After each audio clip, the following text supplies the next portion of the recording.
Oh, chantons tous sur le pavement. La coutume de manger du boudin pendant la nuit de Noël.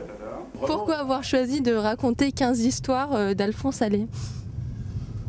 Alors c'est une vieille histoire en fait, il y a près de 15 ans, j'ai enregistré pour un éditeur des auteurs du 19e siècle. Alors, dans ces auteurs du 19e siècle, il y avait Guy de Maupassant, il y avait Balzac, il y avait Victor Hugo, etc.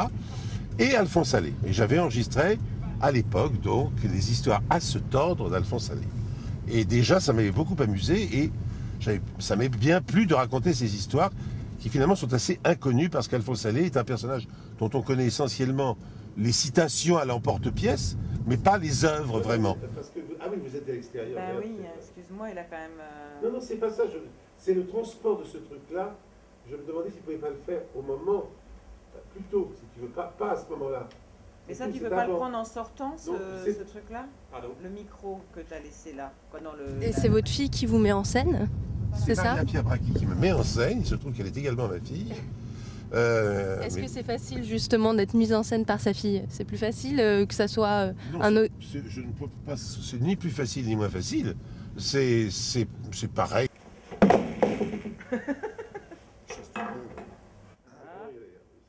C'est une lecture moderne. Donc la lecture moderne, j'utilise, moi, alors en tant qu'homme de télévision, j'utilise le prompteur parce que je suis très habitué au prompteur. J'étais un des premiers à utiliser le prompteur dans mon métier.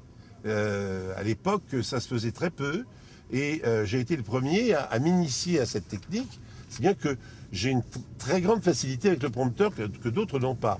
Et comme c'était une lecture, je me suis dit, plutôt que de lire avec des papiers à la main, j'ai préféré oublier les papiers pour avoir une gestuelle plus libre.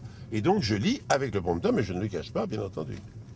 Et alors, il y a une mise en scène qui permet de faire intervenir un autre comédien, qui est Laurent Motte, que vous avez vu tout à l'heure en répétition, et qui donc intervient dans certaines de ces histoires, parce qu'il y a des dialogues dans ces histoires à certains moments, et au lieu de les dire à moi tout seul, on les interprète à deux, voilà. Lui m'appelle Paul et... Non, moi je l'appelle Paul et lui il m'appelle Ernest. Et voilà Auriol parti avec l'autre dans des conversations. Et justement, j'admire notamment Alphonse Allais parce que ces histoires, en effet assez surréalistes, ce qui fait sa modernité. Il est encore très moderne, Alphonse Allais, parce qu'il a précédé le surréalisme de très loin d'abord, mais il a précédé aussi les peintres monochromes, dont on parle tant aujourd'hui et dont les toiles valent des fortunes pour une toile toute bleue, une toile toute noire. Mais lui, il l'a fait bien avant. En 1855, il exposait déjà des monochromes. Il a été le premier peintre monochrome. Et nous présentons ces monochromes dans le spectacle d'ailleurs.